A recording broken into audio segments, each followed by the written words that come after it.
Hola, hola, creo que ahí se escucha bien. Gracias. Le tiró la cámara.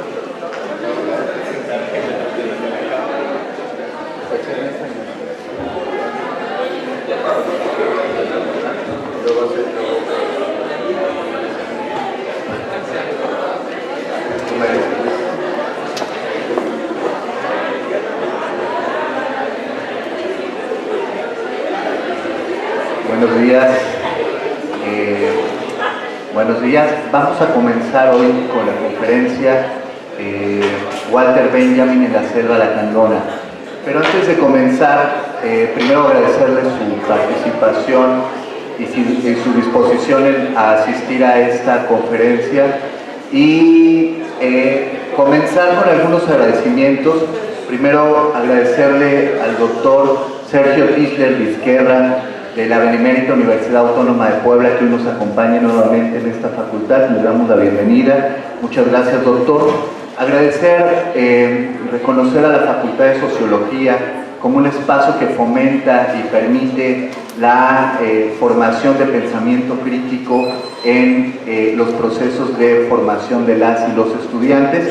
Y agradecer también al Comité de la 12ª Semana de la Sociología, que es integrado por estudiantes principalmente y por maestros, directivos y personal administrativo, que son quienes hacen posible que este espacio de la 12 años ya realizando la Semana de la Sociología nos permita estar aquí. Bueno, antes de comenzar la conferencia voy a leer el currículum, una síntesis curricular del doctor Sergio Tisler, porque la verdad es que su trayectoria y formación es amplia, pero una síntesis curricular. Primero decir que es sociólogo e historiador guatemalteco, es profesor investigador del posgrado de Sociología en el Instituto de Ciencias Sociales y Humanidades Alfonso Vélez Pliego de la Benemérita Universidad Autónoma de Puebla, autor de libros y artículos sobre teoría crítica, movimientos revolucionarios y zapatismo, entre los que destacan Tiempo y Emancipación, de Mijaíl Bakhtin y Walter Benjamin en la selva lacandona, Imagen y dialéctica, de Mario Palleras y los interiores de una constelación revolucionaria, Revolución y destotalización, y en impresión se encuentra muy pronto, y esperamos que lo podamos presentar acá en Jalapa, el libro Astillas de Tiempo Rebelde, luchas y reflexiones desde la mirada de Walter Benjamin, donde él es coordinador y autor de 2 ensayos sobre el tiempo y la experiencia zapatista. Y también es coordinador del Seminario de Teoría Crítica y Subjetividad. Pero más allá de todo el currículum y la trayectoria, la verdad es que es un maestro y un formador de diferentes estudiantes y diferentes generaciones del posgrado de Sociología, y con el cual hay mucho que aprender, sobre todo en la lógica de cómo pensar los tiempos de la emancipación, cómo pensar los tiempos de la revolución, y cómo formarnos un pensamiento crítico en contextos ahora de modernidad capitalista. Entonces, queremos agradecerle, doctor, que nos acompañe. Y la conferencia, como lo decía, se ha intitulado inicialmente Walter Benjamin en la selva lacandona, que nos permite conectar y que nos permite pensar en esta relación entre la teoría crítica de Benjamin y el zapatismo, cómo pensar el tiempo y la revolución, la conexión entre las luchas del presente y las luchas del pasado, y qué es esto denominado la producción de lo nuevo como la discontinuidad al tiempo lineal capitalista. Entonces, muy agradecidos con tu presencia, doctor Sergio, y un gusto que nos acompañe. Te doy la palabra. Bueno, muchas gracias. Es un placer estar aquí con ustedes. Es un placer estar aquí de nuevo en Jalapa. He venido algunas veces acá.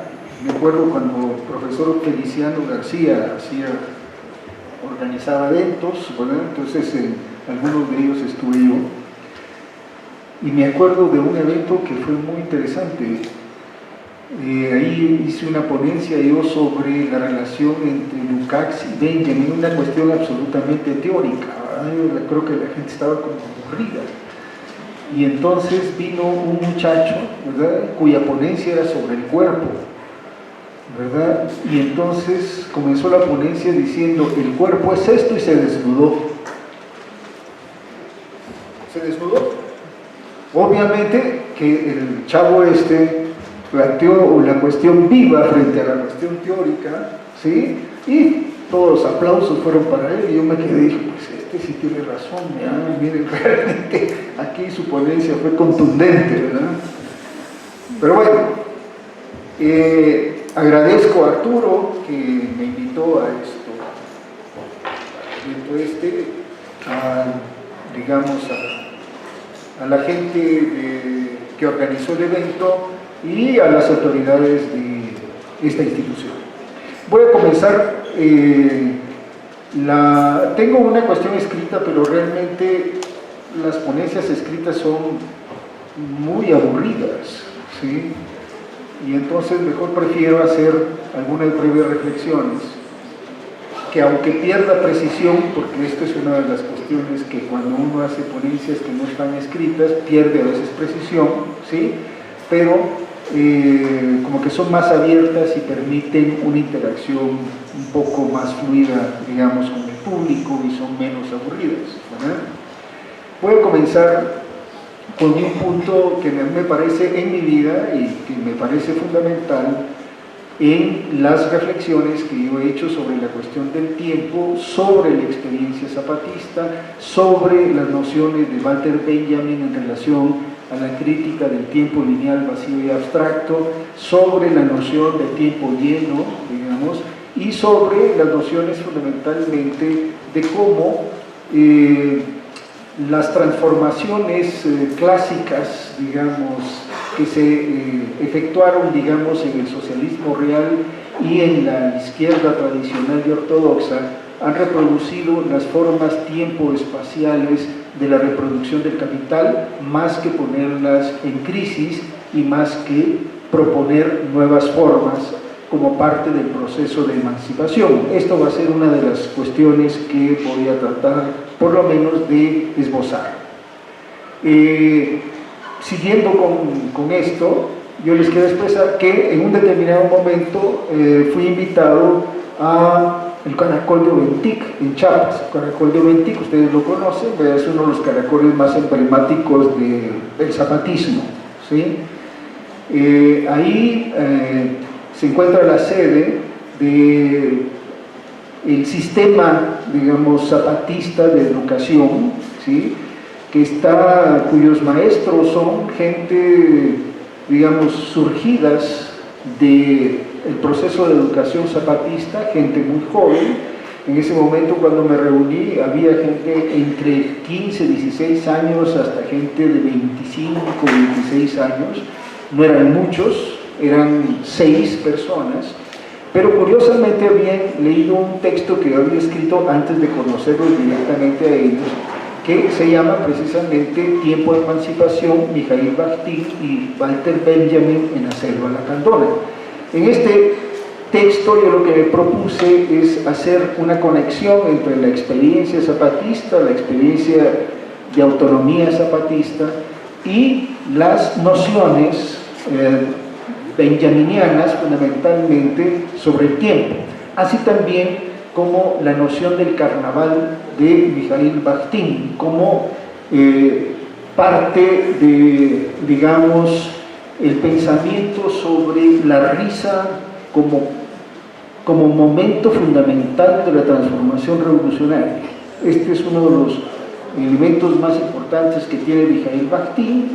Ustedes conocen, semiólogo ruso, que escribió varios libros que son clásicos hoy, ¿sí?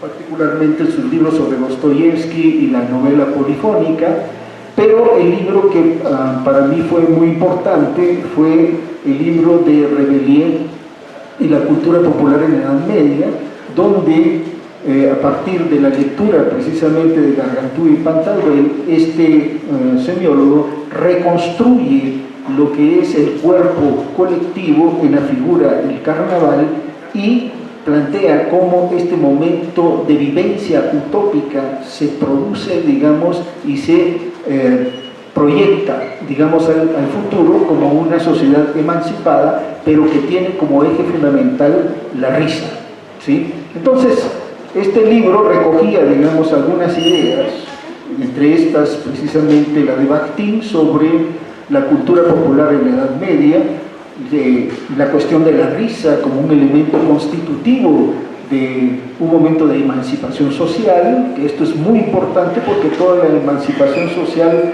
clásica se concibió casi eliminando la risa, ¿verdad?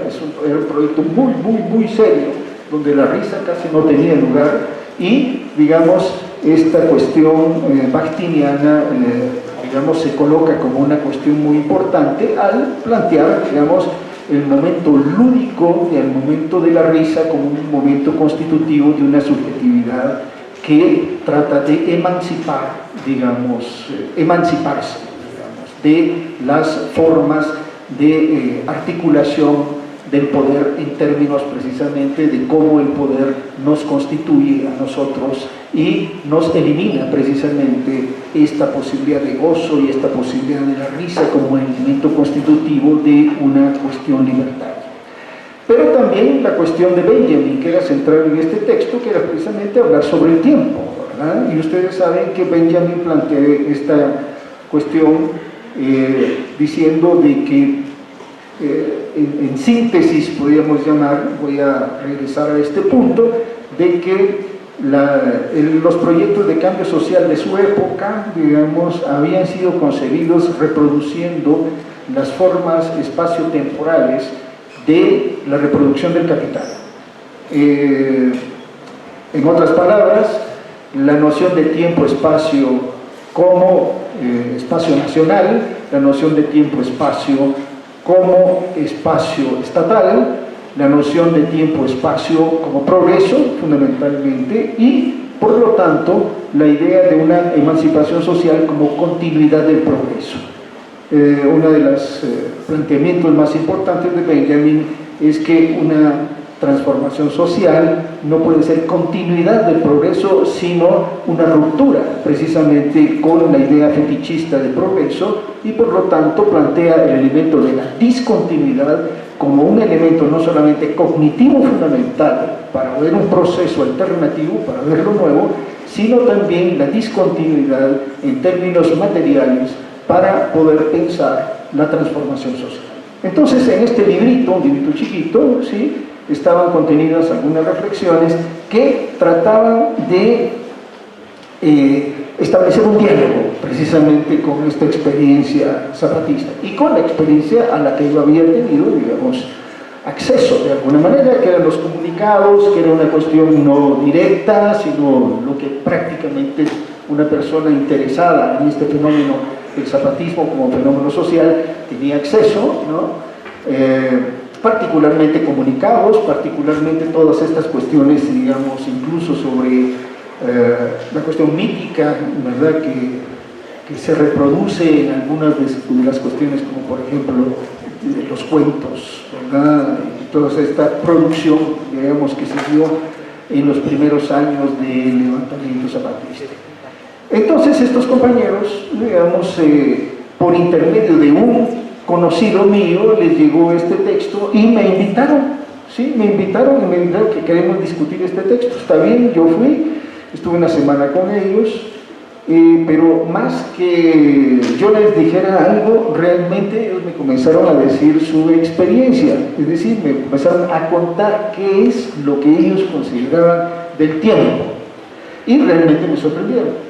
Voy a contarles muy sintéticamente qué es lo que ellos me dijeron para poder pasar a abordar ciertos temas que ya no son inmediatamente de esa experiencia zapatista, pero que sí tienen que ver con las nociones de tiempo-espacio, con las nociones de forma-estado, con las nociones de fetichismo, digamos, que creo que son fundamentales para poder repensar un cambio social en las condiciones actuales. Bueno, ¿qué fue lo que me dijeron ellos? Estábamos, me acuerdo que nos subíamos a una terracita ahí en Oventic, porque Oventic es frío, ¿verdad? Entonces hay mucha bruma, no es como la bruma de acá, es más penetrante esa bruma, a veces en un determinado momento uno no ve, no se ve, ¿sí? Pero estaban ahí estos muchachos, que realmente eran 3 muchachas y 3 muchachos, ¿sí? Y bueno, me comenzaron a platicar. Lo primero que me preguntaron era sobre la noción de ciudadano e individuo. Es decir, se veía que ellos estaban como muy, como que estas categorías de ciudadano e individuo, que son las categorías con que nosotros pensamos nuestra relación política, digamos, que implica una relación respecto al Estado, parte, digamos, de una relación social y de dominio que tiene que ver con la centralidad del Estado liberal en este caso, les preocupaba, ¿verdad? Yo les dije lo que pude decirles de esto, pero ellos me comenzaron a platicar de lo que para ellos era el tiempo, porque el tema era ese, ¿verdad? Discutir ese librito, digamos, que les había parecido, por extraña razón, les había parecido interesante para poder discutir entre ellos y que, digamos, ellos querían ver que lo intercambiar. Esto quiero decir que estos chavos no eran ni subcomandantes, ni comandantes, ni miembros de la dirección del EZLN, nada. Eran miembros de este Sistema Nacional de Educación Zapatista, el Sistema Autónomo de Educación Zapatista, y estaban a cargo de la escuela de Noventic, donde llegan una serie de comunidades, digamos, a la escuela, ¿sí? Es una escuela desregularizada completamente, ¿sí? Una escuela que crea cuadros precisamente para las comunidades, crea cuadros en el sentido también políticos, pero crea cuadros, digamos, incluso técnicos, porque tienen cuestiones que tienen que ver precisamente con las cuestiones ecológicas. Una de las cuestiones que más me sorprendió fue precisamente esta idea de tratar de dejar de ser dependientes del dinero, ¿sí? En la cuestión de, por ejemplo, en la medicina. Ellos comenzaron a contar de que muchas de las enfermedades que padecían actualmente se las tenían que curar con dinero, es decir, comprando medicamentos, ¿sí? Pero que esas enfermedades en un determinado momento las podían curar, ¿verdad?, los antiguos, es decir, sus abuelos, sus padres, etcétera, con el conocimiento que tenían de las hierbas, ¿sí?, con el conocimiento que tenían de la naturaleza. Entonces, uno de los proyectos, por ejemplo, de esa escuela fue rescatar el conocimiento ancestral sobre las plantas, sobre las medicinas, con la idea de no depender tanto del mercado para la cuestión de la enfermedad, ¿verdad? Bueno, eso era una de las características. Pero entremos a la cuestión del tiempo. Me dijeron, nosotros los zapatistas tenemos 3 tiempos. ¿Qué es eso? 3 tiempos, ¿no? Bueno, nosotros vivimos en un tiempo que es el tiempo exacto. ¿Cuál es el tiempo exacto? Es el tiempo del mercado, ¿sí? Es el tiempo en que tenemos que vender cosas, es el tiempo en que nuestras mujeres venden los productos manufacturados que hacen, ¿sí? Vendemos porque necesitamos precisamente ese vínculo precisamente con el mercado para poder reproducir nuestras necesidades. Entonces, vivimos en ese tiempo.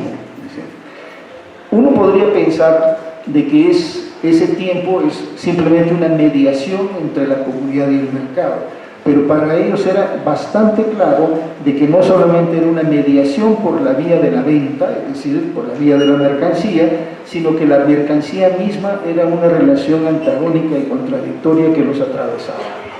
¿Sí? Es decir, somos dependientes de eso. No estamos separados y vivimos en un mundo idílico, ¿verdad?, en que no existe el dinero. Necesitamos el dinero y necesitamos, digamos, este vínculo con el mercado para satisfacer cierto tipo de necesidades. Entonces, para ellos ese era un tiempo, el tiempo exacto, que era el tiempo del mercado. Pero también el tiempo exacto tenía que ver con ciertas actividades de coordinación a una escala más grande que la local, digamos.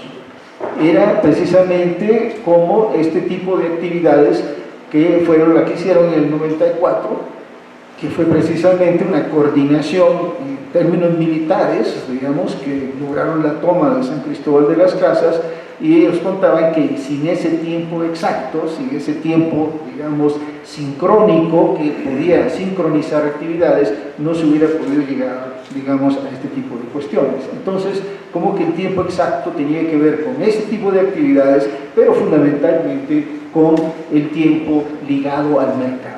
Con esto estaban hablando fundamentalmente de las relaciones dominantes capitalistas, incluso me hicieron una observación. Me dijeron que ustedes están dominados casi completamente por el tiempo exacto. Sí, precisamente nosotros dependemos precisamente del dinero para poder hacer cualquier tipo de actividad, y ese dinero implica precisamente una temporalidad abstracta, pero real. Aquí tenemos un tema que quizás no me va a dar tiempo, pero es el asunto planteado por Marx de lo que es la abstracción real. Nosotros estamos dominados por abstracciones, pero no son abstracciones mentales, son abstracciones reales. El capitalismo implica precisamente la abstracción real como núcleo de las relaciones de poder y de dominación. La forma mercancía de las relaciones sociales implica la abstracción real como centro precisamente de la reproducción, sí, social, ¿no? Entonces, esto es importante, ¿verdad? Porque ellos no me dijeron esto, obviamente, pero sí me dijeron de que esta cuestión del mercado no era una simple mediación, no era una cuestión muy pacífica, sino la cuestión del mercado implicaba un grado de dominio y de violencia que ellos, digamos, necesitaban, que eran conscientes de esta cuestión, pero que tampoco se podían desligar de esta relación social. Es decir, están en una lucha, digamos, pero es una lucha que implica precisamente que no están fuera de la dominación, sino es una lucha en contra de esa dominación, ¿cierto? Están dentro de la dominación, en contra de la dominación y más allá de la dominación, podría decir esta formulación, ¿no? Esto respecto a esta noción de tiempo exacto, ¿no? Pero dijeron, no solamente vivimos en el tiempo exacto, nosotros vivimos también tenemos el tiempo justo, ¿sí? Y bueno, me comenzaron a explicar. El tiempo justo, lo que yo entendí, digamos, que me planteaban, es de alguna manera lo que E.P. Thompson, yo creo que conocen a E.P. Thompson, ¿verdad? Un gran historiador marxista que escribió un texto que se llama La formación de la clase obrera en Inglaterra, ¿sí? Que es su texto clásico, entre otros muchos, ¿no? Y que es uno de los principales teóricos sobre la noción no reduccionista de la clase social, ¿sí? Entonces, Thompson fue uno de los principales teóricos, historiador él, ¿sí?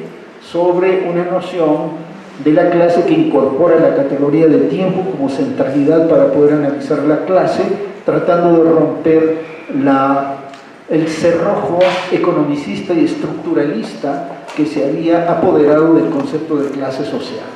Esto implicaría una discusión sobre el concepto de clase social, implicaría una discusión sobre el concepto mismo de lucha de clases, digamos, cómo el concepto de lucha de clases fue atrapado por ciertas concepciones, digamos, podríamos marcar dos, economicistas, objetivistas y estructuralistas, y bueno, Thompson es uno de los autores que plantea fundamentalmente la clase como lucha, digamos, fundamentalmente, la clase no como la noción sociológica de grupo social, sino la clase como una relación social antagónica que solamente se puede ver a partir precisamente de la lucha. La clase misma es lucha y no se puede separar entonces para Thompson lucha de clase. En este sentido estaba haciendo una fuerte crítica no solamente al concepto de clase sociológico, concepto, digamos, que la sociología, incluso la sociología en general, digamos, adoptó en un determinado momento el concepto de clase, pero como concepto de grupo sociológico, y el concepto, digamos, que consideraba que era más adecuado para poder pensar, digamos, la clase como sujeto, no simplemente como un objeto, sino fundamentalmente como un sujeto, ¿no? Entonces, la idea de experiencia va a ser central en Thompson. En todo caso, la cuestión de Thompson viene acá precisamente por el hecho de que la idea precisamente de clase social está atravesada, digamos, por ciertos cerrojos conceptuales y la noción que los compañeros zapatistas estaban planteando, digamos, en el terreno, digamos, de lo que es el tiempo justo, implicaba una noción que Thompson denomina, al analizar el tiempo capitalista, como un tiempo que va en contra del tiempo del hacer, ¿verdad? Los compañeros en sus palabras casi me dijeron esto que Thompson había planteado como el tiempo del hacer, ¿verdad? Es decir, un tiempo donde la dimensión de la naturaleza estaba muy pegada precisamente al hacer colectivo y donde no existía esto que Marx denominó como la ruptura del cordón umbilical con la naturaleza, es decir, la formación de una segunda naturaleza y el tiempo como parte de esa segunda naturaleza. ¿Sí? Eso es prácticamente lo que me quisieron decir. En estas palabras, dijeron, este es el tiempo de la comunidad y es el tiempo de la naturaleza. La naturaleza no se puede separar de la comunidad. Es el tiempo de la festividad, es el tiempo de la vendimia, es el tiempo, digamos, para festejar esta relación, ¿no? Entonces, la lección que ellos extraían de esto es que el tiempo justo no se puede subordinar al tiempo exacto, porque si se subordina el tiempo justo al tiempo exacto, es la destrucción de la comunidad, ¿sí? Entonces ahí en esa noción ellos estaban diciendo de que existe esa temporalidad, pero no existe una temporalidad como armonía, existe en forma sincrónica pero como antagonismo también, ¿sí? El tiempo justo, digamos, en lo que ellos quieren, el tiempo del hacer, el tiempo de la comunidad, este tiempo que no se separa precisamente del ritmo de la naturaleza y que no agrede a la naturaleza, que no convierte a la naturaleza en un objeto, porque esto es precisamente lo que hace la relación capitalista, ¿verdad? Convertir precisamente la naturaleza en un objeto. Para ellos la naturaleza entonces no es un objeto, ¿cierto? Es otra cosa, digamos, un ente que tiene ciertas características que, digamos, en las cuales está la sociedad humana, en las cuales está incorporada la comunidad. La comunidad no puede transgredir eso, pero la forma del tiempo, digamos, exacto, sí la transgrede. Entonces, de hecho, estos tiempos existen, pero no existen en armonía, sino existen en términos de una lucha, ¿sí? La relación entre los tiempos es una relación de lucha, una cuestión muy interesante. Quizás no lo plantearon con estas palabras y quizás de hace mucho tiempo que he estado le dando más vueltas yo y metido estas cosas, pero lo que me estaban diciendo era eso, en el fondo era eso, que estos dos tiempos, digamos, los que hemos mencionado, son dos tiempos que existen en la praxis, digamos, zapatista, pero que esto no es una relación, digamos, armónica, sino es una relación contradictoria que implica lucha, ¿sí? Entonces, este otro tiempo es el tiempo de la comunidad, el tiempo de la relación con la naturaleza. Este tiempo no se puede subordinar al tiempo exacto porque si no se quiebra, digamos, la dimensión de la misma comunidad, digamos, se rompe, ¿sí? Y la tendencia general es a esto. La tendencia general es a convertir precisamente esta temporalidad, digamos, justa, digamos, o este tiempo justo que ellos denominan, que es un tiempo de relación con la naturaleza y también de autodeterminación, ¿sí? En parte del pasado. Esto es lo que estamos asistiendo hoy, creo yo. Por eso, en gran parte de los movimientos indígenas existe hoy la noción de que su tiempo es muy probablemente que llegó a su fin, o puede llegar a su fin. Creo de que los movimientos indígenas indígenas y campesinos se han convertido en centros de resistencia al capitalismo en la medida de que han tomado conciencia de esto que Benjamin denominó estado de excepción, ¿sí? O que Schmitt denominó y que después Benjamin planteó como estado de excepción. ¿Qué quiere decir?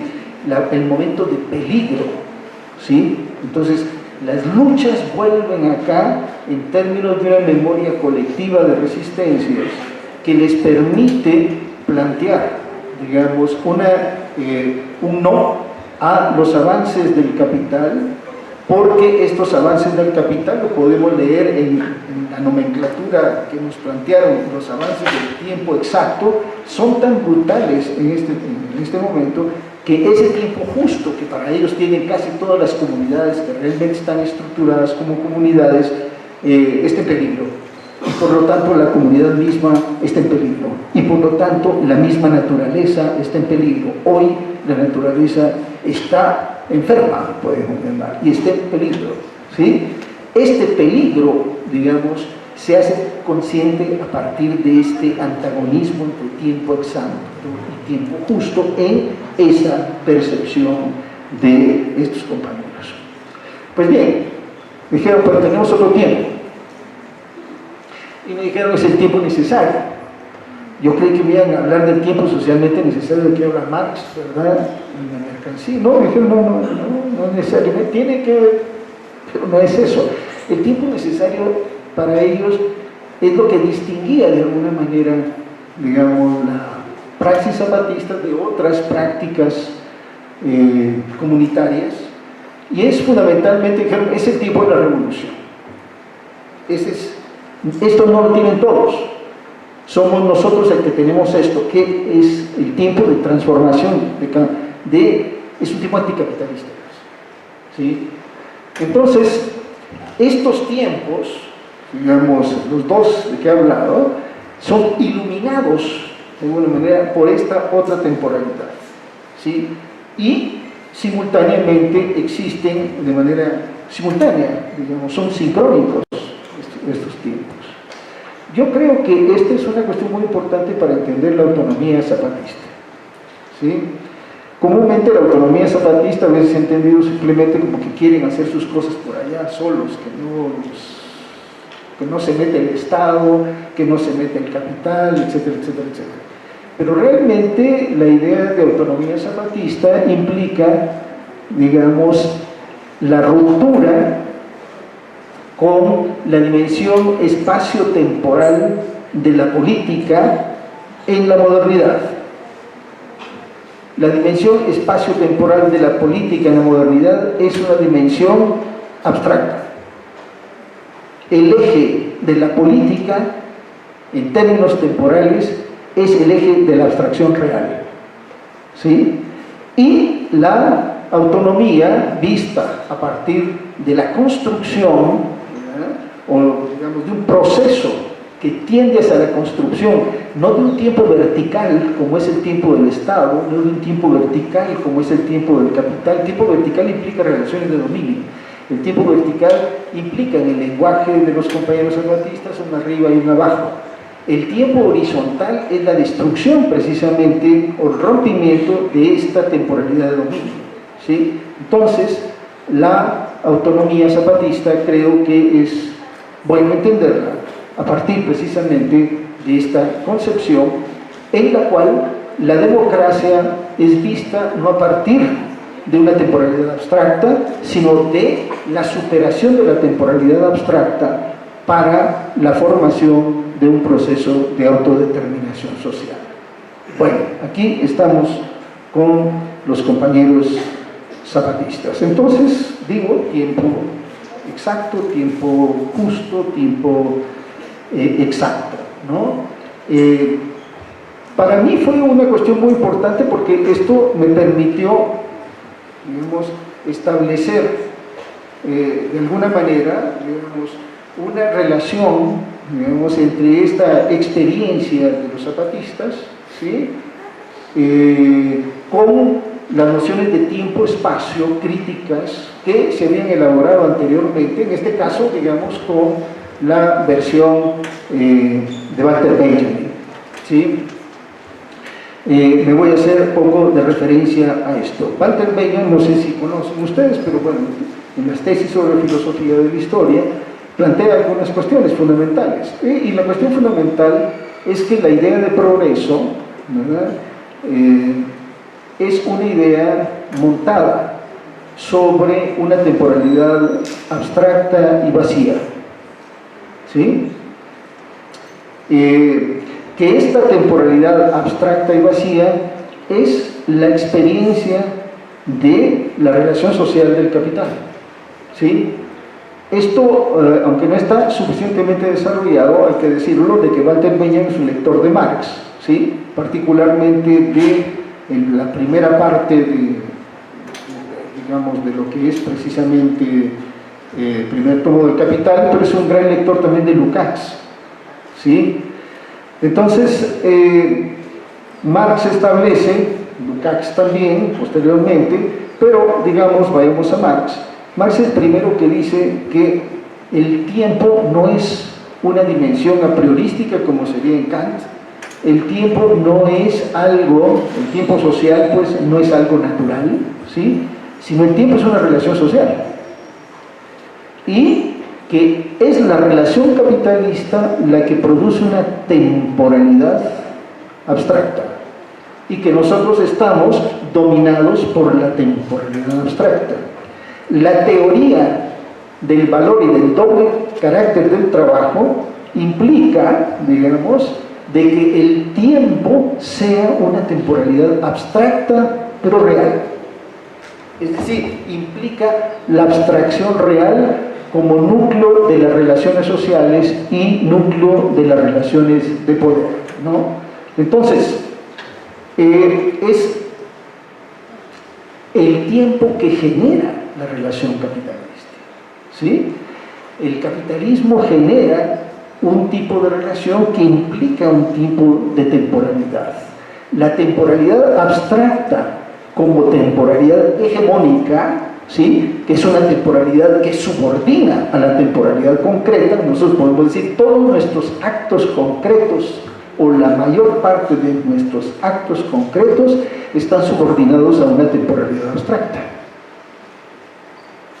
¿Sí? Es decir, sí, concreto, tomo un vaso de agua. ¿Sí? Concreto, tengo que venir aquí, a esta universidad. Pero, ¿por qué vengo a esta universidad? Bueno, elementalmente porque necesito vivir, ¿sí? Porque necesito ¿de qué? Que necesito un trabajo, ¿sí? ¿Qué está determinando precisamente esta elección supuestamente mía para venir acá? ¿Sí? Este tiempo concreto que yo hago en mis clases, ¿cómo se relaciona con el tiempo general de la universidad, con el tiempo general del país, con el tiempo general mundial? ¿Se relaciona? Claro que sí se relaciona, y no solamente se relaciona, está subordinado a él. Las universidades que se convirtieron casi en universidades neoliberales, ¿qué es lo que nos dicen? Hay que plegarse precisamente a las necesidades del mercado, hay que producir especialistas que puedan ser funcionales al mercado. ¿Qué tiempo es el que está dominando entonces, digamos, la dimensión social concreta? Es una temporalidad abstracta, real, que nos determina nuestras actividades concretas. En el terreno de la medicina, ¿sí?, uno puede decir, bueno, ¿y el médico ahora en qué se ha convertido? Una de las cuestiones que, ¿cómo se llama?, Illich planteó hace mucho tiempo, ¿verdad?, ¿cierto? La crítica a la medicina, digamos, comercial. ¿Por qué? Porque realmente los médicos se transformaron ya en agentes precisamente de las grandes compañías farmacéuticas, ¿sí? ¿Cuál es el tiempo de la compañía farmacéutica? ¿Es el tiempo del paciente? ¿Es el tiempo del dolor del cuerpo humano en la figura de la enfermedad? No, es el tiempo de la ganancia, ¿sí? Y el médico, ¿en función de qué está? En función de esta ganancia y, digamos, lo cual está determinando también su actividad concreta. Entonces, sí tenemos actividades concretas, sí tenemos tiempos concretos, pero la cuestión es que esos tiempos concretos están subordinados precisamente a la temporalidad abstracta, ¿sí? Y aquí lo que trato de decir es una cosa, de que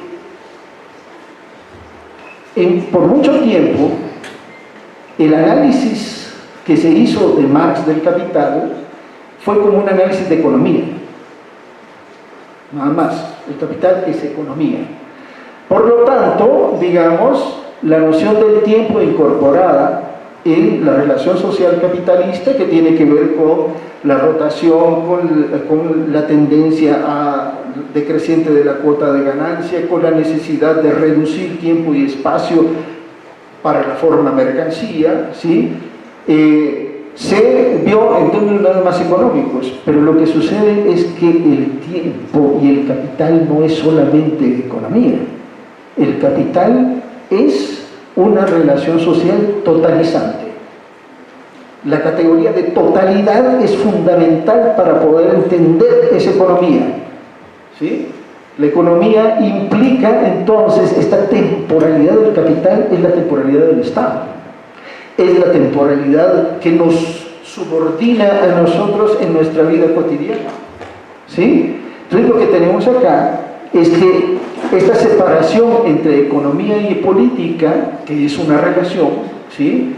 Se estableció, digamos, en la visión ortodoxa, digamos, sobre el capital, como una cuestión nada más del plano de la economía, ¿sí? De tal manera que uno podría decir, ese tiempo de la rotación del capital, ese tiempo de, digamos, la compresión de tiempo y espacio, como dice Harvey, digamos, como parte de la acumulación capitalista, solamente obedece a las leyes de la acumulación de capital. Pero no solamente esto, nosotros, digamos, estamos incorporados, la sociedad en su conjunto está dominada por una temporalidad abstracta que determina la mayor parte de nuestros planteamientos y nuestras actividades concretas, de tal manera que nuestra praxis en general es una praxis dominada por la temporalidad abstracta.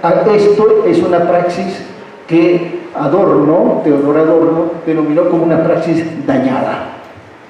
Estamos dañados, ¿sí? Si estamos subordinados e introyectamos la temporalidad abstracta como una dimensión propia nuestra, ¿sí? Quiere decir que el tiempo abstracto no solamente nos domina como una entidad externa, sino que nosotros reproducimos la temporalidad abstracta. Y en esa reproducción de la temporalidad abstracta existe un daño. Todos nosotros estamos dañados, digamos, podemos llamarlo, por el dinero. ¿Pero qué implica la cuestión del dinero?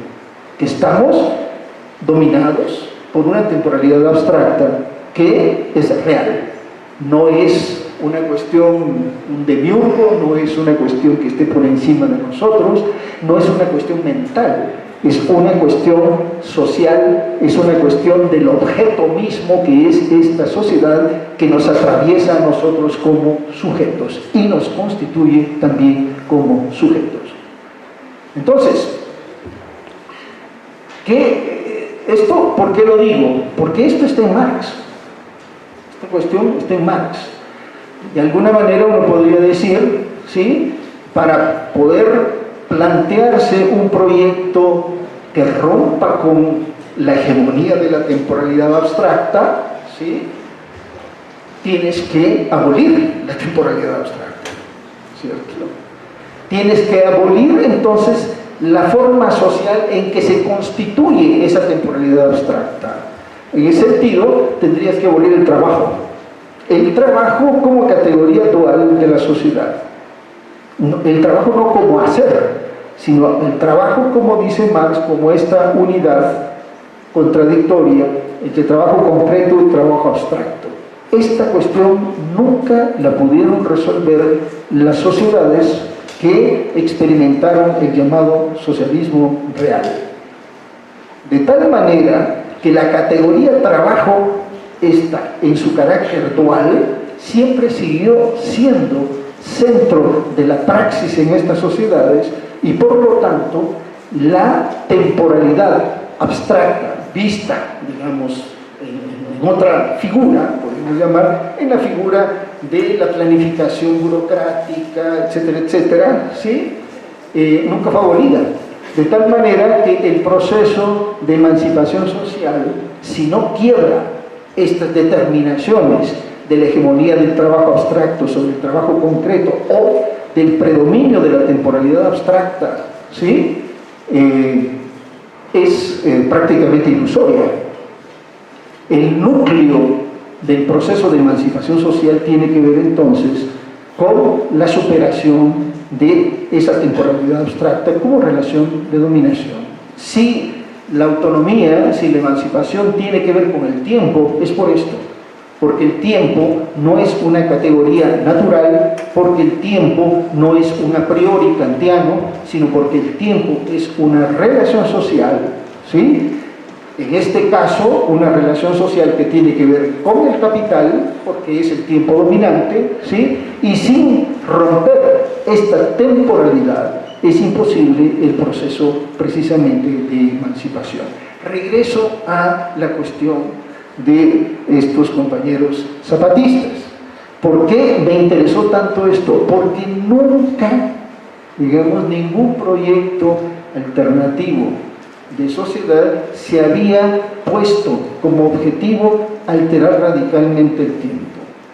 Y nunca se habían propuesto alterar el tiempo para alterar la sustancia de la política.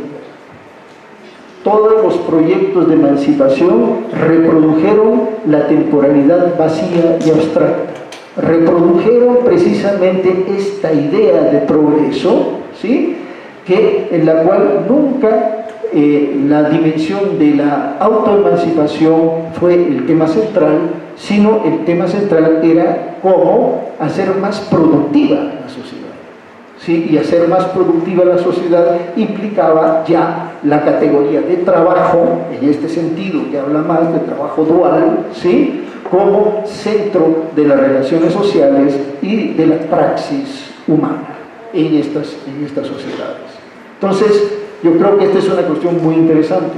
No digo que resuelvan este asunto, sino que habría que pensar esta categoría de autonomía zapatista y de política zapatista a partir precisamente del cuestionamiento de las categorías de tiempo y espacio dominantes, que son categorías que la izquierda tradicional reproduce, ¿verdad? Entonces aquí hay una cuestión creo que bastante significativa, ¿no? Que no es solamente la idea de que se tenga, digamos, estos tres tiempos, sino estos tres tiempos están de alguna manera cuestionando, digamos, la centralidad del tiempo hegemónico del capital como temporalidad abstracta y vacía. Y aquí esto se puede pensar no solamente a partir de esta experiencia autonómica del zapatismo, sino también a partir precisamente de estas nociones fundamentales que Walter Benjamin en los años 30, 40 pensó, ¿sí? Porque estaba pensando ya la crisis en que se había metido los proyectos de emancipación social que no planteaban el problema precisamente de la discontinuidad con la idea de progreso como elemento fundamental de la transformación social, ¿sí? Por eso hay una cuestión muy interesante. Walter Benjamin plantea en estas tesis de que, si bien es cierto, Marx había planteado que las revoluciones eran la locomotora de la historia, él, digamos, plantea de que posiblemente sea un poco lo contrario en las condiciones actuales. Él plantea que posiblemente la revolución ya no sea la locomotora de la historia, sino es el grito, que la humanidad que jala, digamos, ¿cómo se llama esta cuestión? Que jala el freno de mano, es decir, al tren, digamos, que en esta metáfora es el tren del progreso, ¿sí?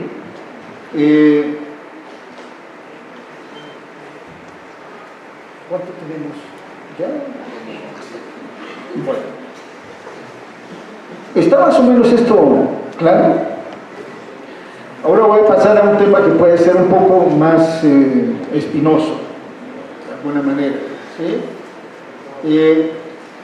¿Qué tiene que ver esta experiencia, por ejemplo, con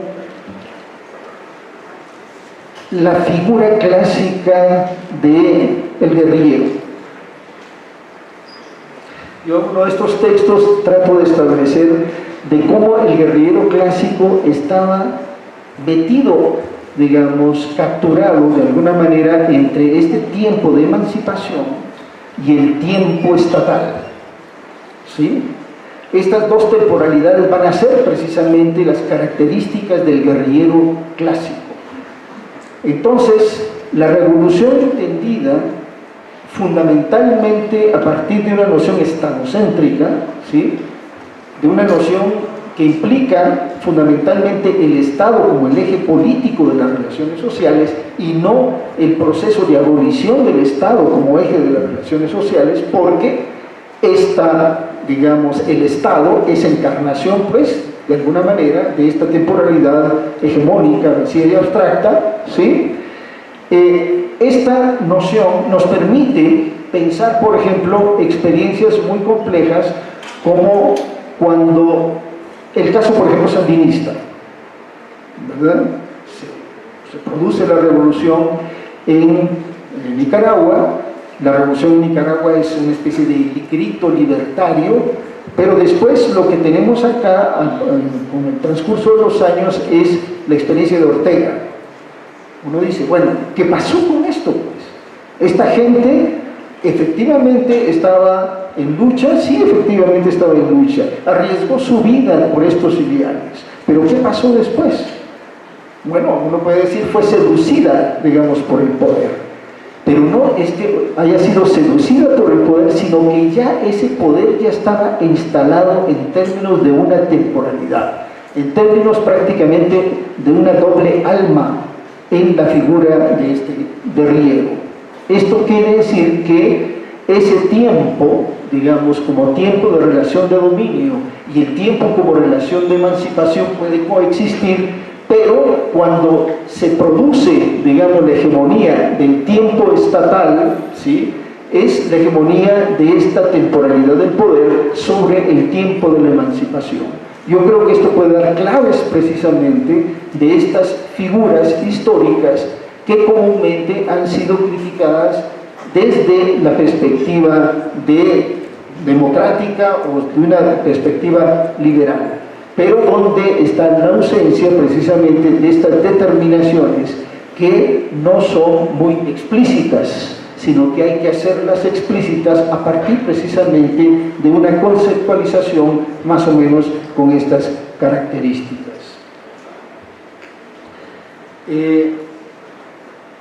Otra cuestión que me parece importante ya como para ir cerrando.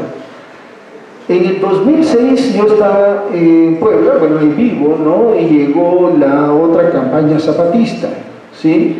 Y hasta ahora estoy tratando de ver qué es lo que proponía. Digamos, la otra campaña zapatista, digamos, proponía una cuestión que era, creo yo, un poco como absurda, ¿sí? Ellos mismos la decían que era absurda, ¿sí? ¿En qué sentido absurda? Cuando Marcos llegó, y era en la Universidad Iberoamericana, porque en las universidades estatales no se permitía que llegaran, digamos, gente del ejército zapatista, sino que estaba ahí en esta universidad privada. Y entonces estaba lleno el auditorio, ¿no? Y él estaba platicando. Y entonces una de las cuestiones que permanentemente decía es que, miren, yo no les traigo soluciones. Yo les traigo problemas. Yo no quiero ser su presidente. Yo les digo, ¿sí?, que echemos juntos monedas al aire, una moneda al aire, y veamos qué podemos hacer juntos, desde abajo, ¿sí? Repetía, no quiero ser precisamente su presidente, ¿no? Esto me hace a mí pensar ahora de que en ese momento, cuando existía un gran fervor por el zapatismo, estaba entretejido, digamos, este fervor con el zapatismo por un cambio necesario en México, obviamente, ¿sí? Pero, digamos, donde existían como dos fuerzas, digamos, dos estructuras de sensibilidad bastante confrontadas, pero que estaban en una suerte de unidad en ese momento.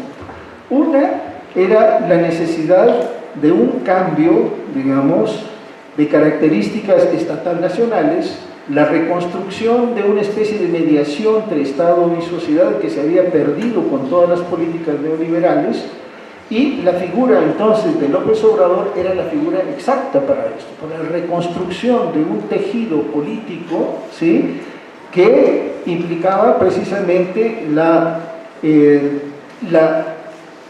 vincular, digamos, la sociedad con el Estado por la vía de una mediación y por la vía, obviamente, de una legitimidad política. El Estado había perdido prácticamente una legitimidad política al romper las mediaciones históricas que el Estado había hecho desde la Revolución Mexicana. Entonces, este tiempo, digamos, nacional popular, digamos, era el que encabezaba precisamente, digamos, López Obrador, que estaba de alguna manera entretejido con otra temporalidad, que en este caso era la temporalidad zapatista, cuyo objetivo ya no era esta dimensión nacional popular, ¿sí?, sino era ver cómo se podía sacar de la dimensión nacional popular el proyecto de emancipación mexicano, digamos. Y ahora estamos ante estas, digamos, este choque también de fuerzas, porque, por ejemplo, el Tren Maya implica una visión legitimada nacional popular, pero estatal, digamos, nacional, que implica el despliegue precisamente de relaciones capitalistas, el despliegue precisamente de la temporalidad, digamos, abstracta como forma de dominio, mientras que los proyectos de autonomía implicarían algo diferente, algo, digamos, donde la política no se ve a partir de estas categorías, que son categorías de reproducción del capital, sino ir más allá de estas categorías de reproducción del capital. Yo veo que ahí hay algo nuevo, que habría que potenciar.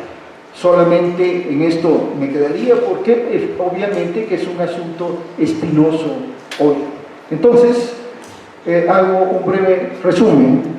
La dimensión del tiempo es fundamental para poder pensar los procesos sociales. El tiempo no es una categoría neutra, el tiempo tampoco es una categoría natural, el tiempo tampoco es un a priori, digamos, kantiano. El tiempo es una relación social, y esta relación social en el mundo actual, que es un mundo capitalista, está anclada en el trabajo como praxis social, y por lo tanto es una temporalidad hegemónica que implica dominación.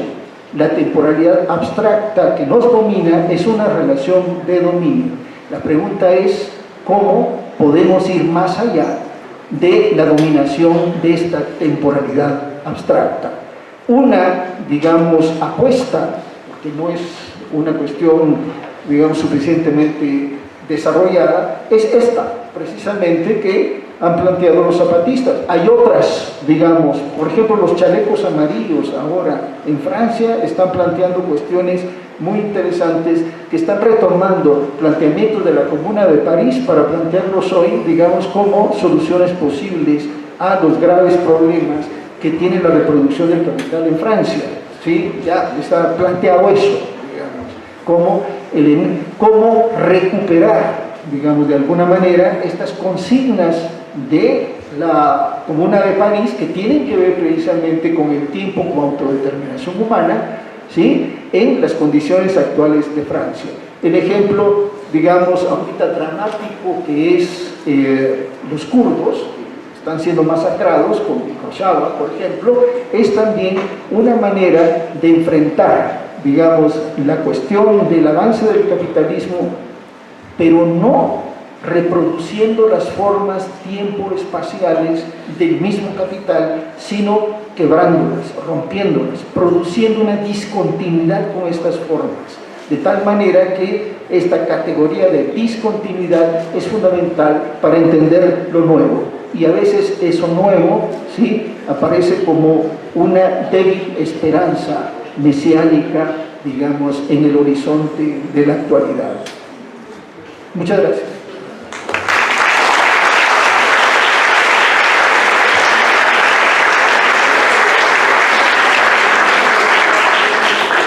Muchas gracias al doctor Sergio Tisler, que nos ayuda a pensar en las luchas y cómo pensar las emancipaciones más allá de la reproducción de la forma capital, trabajo y la forma Estado. Y ahora, para continuar en la estructura, tenemos 5 preguntas que nos gusta contestar. La primera es, ¿la cosmovisión zapatista podría ser una solución para todo el país? No sé si quieres que te las lea todas o vamos una por una.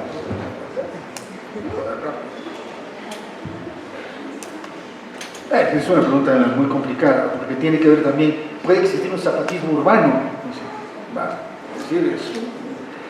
Los zapatistas, siguiendo la tradición de ellos, dirían, es que esa no es una respuesta que tenemos que dar nosotros, es una respuesta de ustedes, ¿sí? Porque ellos le apuestan a la organización de la gente, ¿sí? Entonces, es que el modelo zapatista no se puede transformar, digamos, el zapatismo no puede ser un modelo, ellos mismos dicen, no podemos ser un modelo. A lo que único que aspiramos es que la gente se organice y en ese proceso de organización desde abajo vayamos viendo qué soluciones se pueden tener a este proceso. Yo sí creo que puede haber. Ahora están saliendo, por ejemplo, cuando dije los chalecos amarillos, acaba de salir un libro de Jérôme Bachet, que estuvo allá y que está es un profesor de la Sorbona y al mismo tiempo es un profesor de la Universidad de San Cristóbal de las Casas. Trabaja 6 meses en San Cristóbal de las Casas y 6 meses trabaja en Francia, ¿sí? Ha escrito varias cuestiones sobre precisamente la autonomía zapatista y ahora acaba de escribir un libro sobre los chalecos amarillos. Estuvo ahí con la cuestión de los chalecos amarillos, ¿no? Y él lo que está tratando de ver es cómo esta autoorganización de los chalecos amarillos tiene muchas de estas pautas, son como resonancias también del zapatismo, ¿sí? Es decir, que el zapatismo más bien no lo podemos ver como una estructura de organización nacional, sino como resonancias de posibilidades de una organización alternativa, nada más. No creo que aspiren a nada más. ¿Por qué? Porque aquí hay una cuestión muy importante. La revolución clásica o el sujeto clásico leninista se ancló sobre la idea de vanguardia. ¿Sí? Esta es una de las cuestiones que el zapatismo rechaza. Tenemos que hacer, dice, una transformación social, pero la transformación social no se puede hacer con vanguardias, porque la vanguardia ya implica un arriba y un abajo. Lo que quieren decir ellos es que la vanguardia implica una relación de dominio, ¿sí? La vanguardia implicaría el monopolio del conocimiento por parte de la vanguardia y que las masas en general no producen mayor conocimiento fuerte, importante para la transformación, y ellos quieren romper esta idea. ¿Por qué? Dicen, porque la teoría de la vanguardia es una teoría que te lleva al estadocentrismo como forma de poder, y el estadocentrismo como forma de poder no es ninguna forma de autoemancipación, implica su negación, la negación precisamente de la emancipación. El Estado es negación de la emancipación. Claro, se nos presenta a nosotros como la realización de la libertad en la figura del ciudadano, ¿sí? Pero es la negación precisamente de esa emancipación, porque ya la figura misma del ciudadano es negación del individuo, ¿sí? Entonces, ¿cómo revertir esto? ¿Cómo criticar estas figuras tan establecidas como hábitos en nosotros? Este es un gran problema. Nosotros pensamos, sentimos a partir de estas figuras, la figura del individuo yoico, ¿sí? La figura del ciudadano, todo remite a la dimensión del Estado. ¿Cómo podemos ir más allá de eso? ¿Cómo podemos romper estas cuestiones en la medida de que somos conscientes que son relaciones de poder y de dominio? ¿Cómo creamos una experiencia? Y aquí la categoría de experiencia hay que hacerla subrayada. Para Benjamin, la experiencia es absolutamente diferente a la vivencia. Nosotros reproducimos cotidianamente vivencia, es decir, relaciones cosificadas. Introyectamos en nuestra vida cotidiana toda esta temporalidad abstracta, ¿cierto? La introyectamos en nuestras formas concretas y creemos que eso es libertad, pero de hecho lo que tenemos es que hay una pobreza de experiencia. Una de las características fundamentales del mundo moderno es la cosificación, y la cosificación se expresa en la pobreza de experiencia, porque la experiencia tendría que ir más allá precisamente de la cosificación. La experiencia tendría que abrirnos a nosotros, digamos, a lo que es, o que denominó de alguna manera Benjamin como el tiempo lleno, que es la oposición para él al tiempo abstracto. Es el tiempo de la autodeterminación. Nosotros casi no tenemos esa temporalidad, aunque sí hay experiencias. En este sentido, por ejemplo, el zapatismo es un ejemplo de autodeterminación, con sus problemas, sus errores, etcétera, etcétera, lo que quieran decir, pero es una experiencia en este sentido de autodeterminación. Nosotros casi no la tenemos. Nosotros estamos, digamos, en el hábitus donde, este es Bourdieu, ¿verdad?, donde, digamos, se reproducen estas categorías, digamos, cosificadas como nación, estado, ciudadanía, individuo, yo, etc. Todas estas cuestiones que son categorías reificadas, es decir, categorías fetichizadas y fetichizantes, son parte de nuestra subjetividad constitutiva. Esta forma de dominación objetiva implica una subjetividad constitutiva que es esa, a partir de ciertas categorías, por ejemplo, que hemos denominado ciudadano, etcétera, etcétera, etcétera, ¿sí?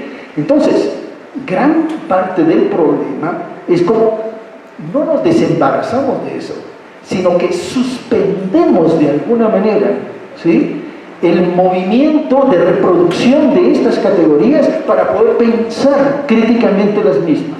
Y nuestra vida cotidiana, que es vivencia, que es reproducción de esas categorías, transformarla en una experiencia, ir más allá, pues, críticamente de estas categorías. Yo creo que esa es la invitación.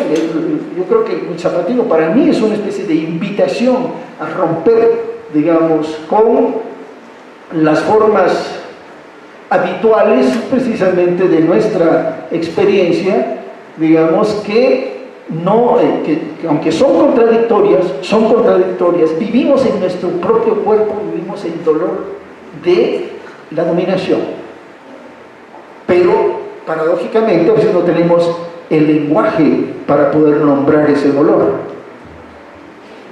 La sociología podría dar un lenguaje para ese dolor, y este proceso de nombrar eso y de organizarnos para poder transformar ese dolor en una experiencia viva, ¿sí?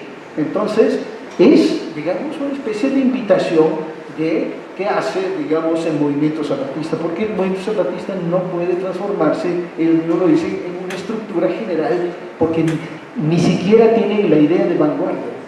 Es decir, ellos no nos van a organizar a nosotros, ellos no van a mandar a traer, ¿verdad?, gente para que nos diga cómo organizarse. Son ustedes los que tienen que ver cómo se organizan, pero si marcan esta cuestión, marcan una especie como de ejemplo de una experiencia muy complicada, con, digamos, con un proceso arduo, difícil, ¿verdad? Como ellos mismos dicen, ¿para qué van a venir ustedes acá? Ustedes no aguantarían ni 2 días acá. Es decir, vivir con las precariedades que vivimos nosotros, pero vivir con precariedades, sí, efectivamente es un proceso arduo, difícil, pero es un proceso que está generando una experiencia de libertad, ¿sí?, que no tiene equivalente, digamos, como experiencia de libertad en nuestras propias experiencias. Esto es una cuestión muy interesante. Y entonces, que esta experiencia de libertad simplemente es eso, que nos dice a nosotros, es posible, sí, pero es posible a partir de cada una de las, digamos, de las luchas particulares, que estas luchas particulares se pueden juntar, sí se pueden juntar, pero realmente no se sabe cómo eso, ¿sí? Esto no anula precisamente a la experiencia zapatista y no anula, digamos, lo que sería su efecto, digamos, de invitación a transformar el país y también a transformarnos nosotros, ¿no? Tenemos ahora ya más preguntas. Voy a leer todas y a lo mejor nada más categorizarlas por Sergio, ¿qué es el tiempo? ¿Cuál es la función de esta categoría en la teoría del doctor Jorge Tirado? En la misma, en una lógica parecida sobre el tiempo, y en las sociedades actuales hay una lucha por el tiempo, jornadas laborales de 6 a 4 días, ahorro de tiempo por lo digital. Esto no implica una ruptura del tiempo abstracto, y esa es la pregunta. La otra es, ¿la ludificación de la sociedad y su tiempo no rompe con la subordinación abstracta? ¿O esto implica cambio en las formas de dominación abstracta del capitalismo del siglo XXI? Profesor Jesús Argüelles, y en la misma lógica del tiempo, ¿puede desarrollar el tiempo laboral de las contrataciones outsourcing? Gracias. Y bueno, esas son sobre el tiempo, y están otras sobre la lógica de abstracción, que si quieres, no sé si quieres responder esto del tiempo.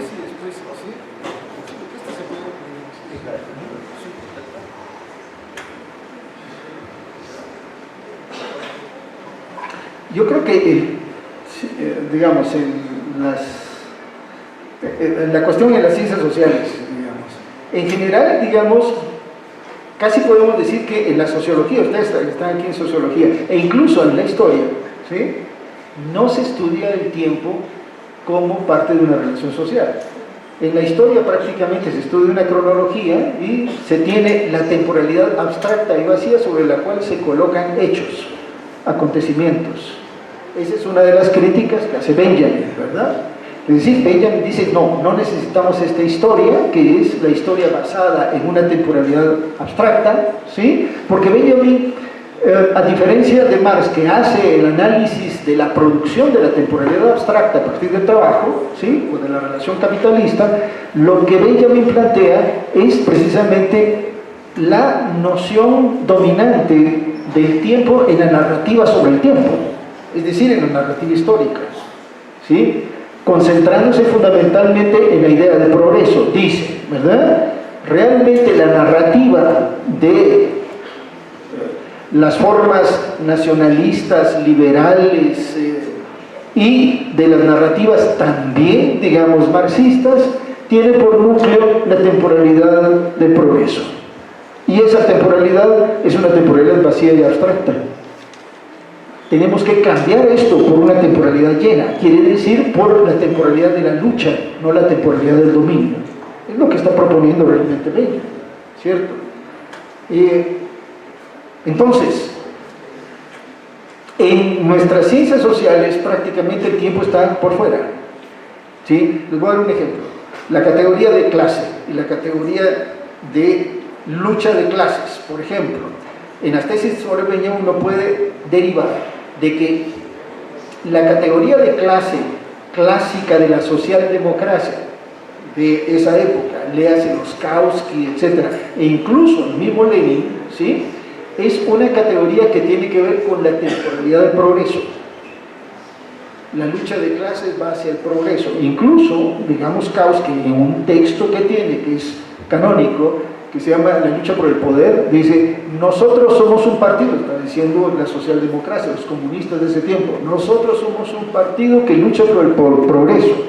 Si no luchara por el progreso, no tendría ningún sentido. Entonces aquí está la imagen mítica precisamente del progreso, que está montada sobre la temporalidad vacía y abstracta. La lucha de clases es vista en esa clave.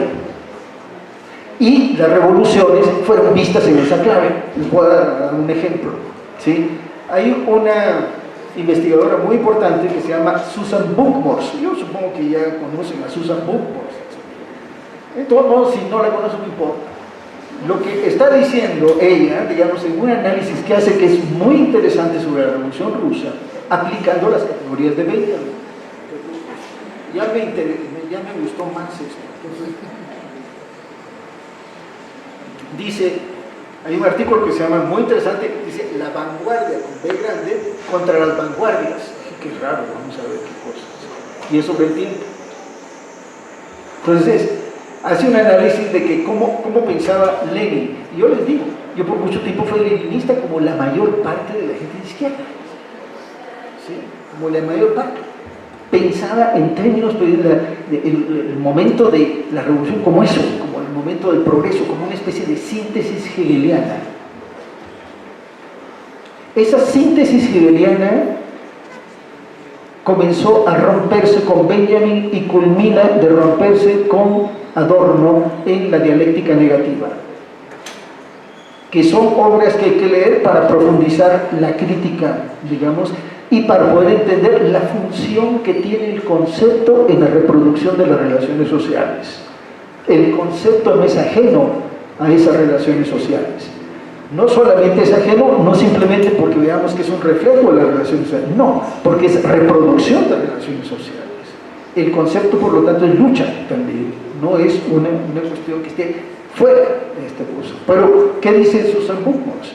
Lenin tiene la idea de que la Revolución Rusa llegó a la culminación de la historia. Síntesis hegeliana. Negación de la negación igual síntesis. Hegel. ¿Sí? Bueno, dice, ¿qué es lo que pensaban las vanguardias? Que eran las vanguardias estéticas.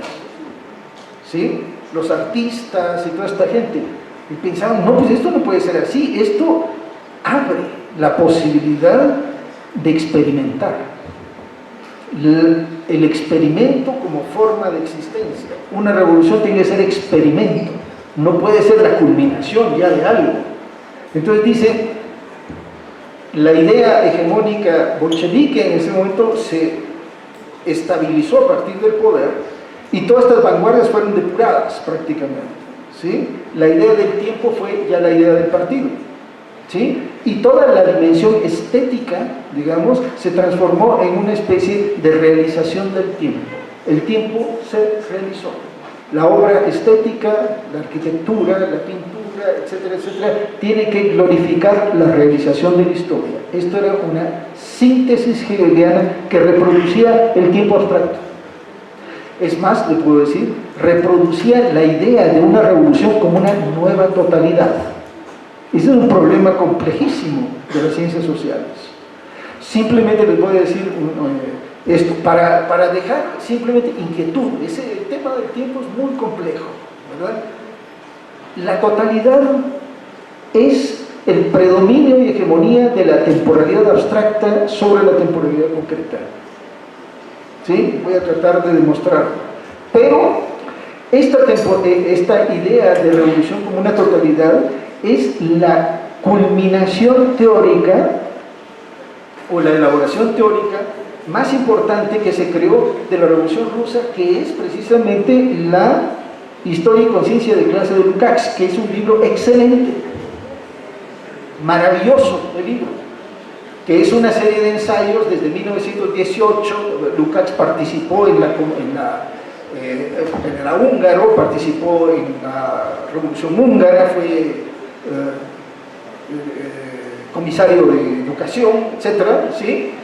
Después de esta experiencia húngara que falló, digamos, escribe estos textos, ¿verdad? Él muy hegeliano, ¿no? Discípulo de Weber, ¿no? ¿Cierto? Muy amigo de Ernst Bloch y toda esta gente muy importante en la elaboración de pensamiento crítico. Escribe Historia y Conciencia de Clase. En síntesis, ¿qué es Historia y Conciencia de Clase? Historia y Conciencia de Clase plantea una cuestión, dice: el único sujeto objeto idéntico es el proletariado. Explíquenme eso, ¿qué quiere decir sujeto idéntico del proletariado? Eso quiere decir de que el sujeto que objetivamente puede hacer una transformación radical es el proletariado. Pero ¿por qué? Porque este proletariado implica una suerte de totalidad que no ha sido realizada, de tal manera de que la revolución es pensada como la realización de la totalidad, ¿sí?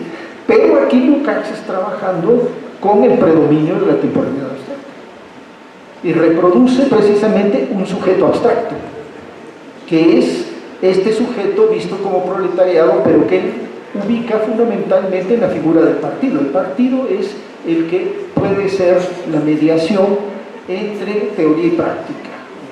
Entonces hay un proletariado que es empírico, que no sabe mucho, y hay un proletariado, digamos, teórico, que es el partido, que ese sí sabe, él tiene la verdadera conciencia de clase, que en la idea de vanguardia, entonces sí puede hacer esta transformación, ¿cierto? Y puede realizar la totalidad. La idea que tiene Lenin precisamente del tiempo es la realización de la totalidad. Se realizó la historia con la revolución. Por eso es que la vanguardia, esta vanguardia vista precisamente como una totalidad nueva, como a la cual de alguna manera, con la cual se identifica la revolución, ¿sí? Entra en conflicto con estas vanguardias estéticas, porque las vanguardias estéticas lo que están proponiendo es otra cosa, es experimentar, abrir el tiempo. El tiempo no se cierra, hay que abrirlo. Es una categoría, digamos, muy peligrosa si la cerramos nuevamente en relaciones de poder fijas, si lo tenemos que abrir el tiempo para poder, digamos, alimentar la experiencia de una transformación social. Lo nuevo no es esa síntesis de poder, sino lo nuevo es ir más allá de esa síntesis de poder en un verdadero proceso autodeterminante. Bueno, ¿cómo está aquí el tiempo? Ahí está el tiempo incorporado. Ahora, la cuestión, por ejemplo, de la lucha por horas, efectivamente, la gente está luchando por trabajar menos. Es una lucha, sí, efectivamente. Pero en la medida de que esa lucha, ¿sí?, esté dentro precisamente de la dimensión del salario y de la hora, ¿sí?, es una lucha dentro del dominio de la temporalidad abstracta. Es decir, es una lucha dentro de la forma capitalista. Por ejemplo, toda la lucha que se dio en el periodo del Fordismo, ¿sí?, todo el periodo del Fordismo es que tener, digamos, contratos colectivos, tener una redistribución, tener más salarios altos, ¿sí? Pero eso no alteraba el tiempo del capital. Reproducía de una manera con mediaciones, ¿sí?, el tiempo del capital. Estaba, digamos, la clase obrera siempre estuvo dominada por la forma salario, ¿cierto? Claro, hubo otras experiencias como el operismo, digamos, en Italia, de los años 60, que planteaban, no, tenemos que partir fundamentalmente de la lucha, tenemos que partir fundamentalmente de ¿qué? De tomar los tiempos de producción. Estas eran como cuestiones más radicales, pero hay que entender de que en la medida la lucha se puede llevar a cabo, ¿sí?, en términos de negociaciones dentro de esta dominación, y eso es lo que comúnmente sucede, y gran parte de la lucha de los trabajadores asalariados está en este plano, que es una cuestión que permite hacer cosas y al mismo tiempo que limita, digamos, los efectos en términos de la producción de una temporalidad diferente, que vaya más allá precisamente del predominio de la temporalidad abstracta. No sé si... Bueno, otro grupo, ya nada, habría como dos grupos de preguntas. Una tiene que ver, que creo que va por el mismo sentido. ¿Qué significa esto de romper la sociedad? ¿Qué significa la emancipación para romper la sociedad del cansancio? ¿O cómo ante la modernidad permeada por el narco, la violencia, Donald Trump, AMLO, etcétera, nos deconstruimos y construimos? ¿Es posible pensar, construir una sociedad actual en ese marco? Y en esa lógica, si la realidad es una abstracción dentro de un contexto social universalmente hablando. La respuesta que daría es que esta es una sociedad antagónica. No quise dejar la impresión de que estamos simplemente dominados. Es decir, el tiempo como tiempo del capital es una relación de dominación, sí, pero es una relación de dominación que implica, digamos, la resistencia a esa dominación. De tal manera que podemos llamar, hay un tiempo de dominación y un tiempo de insubordinación o un tiempo rebelde. ¿Sí? Esto es necesario tenerlo en cuenta, si no, no existiría posibilidad de transformación social.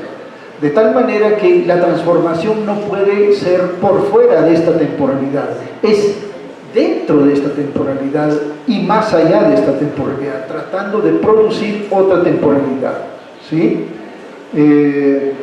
Repito, entonces, no hay que, si yo hice énfasis en la cuestión de la dominación, era para poder expresar cómo estos nuevos movimientos sociales, particularmente la cuestión del zapatismo, han planteado la temporalidad, la crítica a la temporalidad dominante como parte fundamental precisamente de la transformación social. Eso, ¿sí? Pero esto implica de que hay un tiempo rebelde, que hay una temporalidad que dice no, hay una temporalidad que nuestros propios cuerpos son una expresión de esa temporalidad en tensión, en antagonismo, en conflicto, ¿verdad? El capital que nos dice seamos productivos y quizás nosotros no queremos ser productivos, queremos ser otra cosa, quizás queremos ser creativos, pero entre la creatividad y la productividad, ¿quién gana? La productividad. Pero esto quiere decir entonces de que hay que partir fundamentalmente no de la dominación, sino de la lucha contra la dominación que está inserta precisamente en nuestros propios cuerpos, en nuestras propias experiencias, aunque esas experiencias no adquieran, digamos, una conciencia sobre la misma, que no tengan definiciones complejas, científicas, etcétera, etcétera. Nosotros vivimos la dictadura de esa temporalidad abstracta, pero nos oponemos también a esa dictadura, de esa temporalidad. Nos molesta. La famosa cuestión de Freud del malestar de la cultura es precisamente que nosotros, digamos, la sociedad, digamos, oprime a los individuos de tal manera, la sociedad como una objetividad nos oprime, pero también hay respuesta nuestra. Y en esa respuesta nuestra existe esperanza. Es hacia eso, digamos, donde creo yo que tendría que ir la ciencia social, ver la posibilidad de esperanza en este mundo, digamos, de hasta cierto punto bastante oscuro. Para cerrar un poco, está ya comentando el papel de las ciencias sociales ante la identidad y las resistencias en el capitalismo, y el arte, el papel del arte y la cultura ante las resistencias. Yo creo que las resistencias son múltiples y un punto fundamental de resistencia es el arte. De hecho, por ejemplo, Adorno, que escribió toda una estética negativa, digamos, plantea, digamos, el arte como la posibilidad de otros mundos posibles, como otros mundos posibles, la imaginación de otros mundos posibles. La dimensión de la mímesis en Adorno es muy importante, que plantea precisamente de que el arte es uno de los espacios que permite imaginar otros mundos. De tal manera de que el arte se mueve rompiendo. Es arte porque rompe la cosificación. El arte es uno de los espacios donde se puede experimentar, donde se vive la experiencia. Una experiencia que casi no existe o existe muy levemente en, digamos, nuestra vida cotidiana. Pero la cuestión es pasar del arte a hacer poesía de nuestra vida cotidiana. Y hacer poesía de nuestra vida cotidiana es tratar de romper el dominio de este tipo abstracto. De tal manera, digamos, que la poesía no sea nada más el oficio de un artista, sino sea la creatividad de la sociedad. Es decir, cómo en una sociedad puede ser creativa, no huyendo, digamos, de esta dominación, ¿verdad?, sino fundamentalmente enfrentándola y por lo tanto produciendo mundos alternativos, temporalidades alternativas, experiencias alternativas.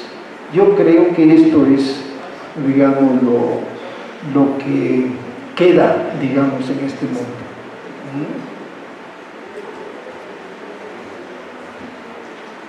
Pues bueno, agradecemos, ya no habría más preguntas, agradecemos al doctor Sergio Kisler por su conferencia y por la disposición y voluntad de acompañarnos, y digo, para las estudiantes y los estudiantes que están aquí de sociología, creo que también el instituto también, los posgrados de la maestría y los doctorados en sociología son una buena alternativa para postular. Y bueno, le damos un aplauso de agradecimiento.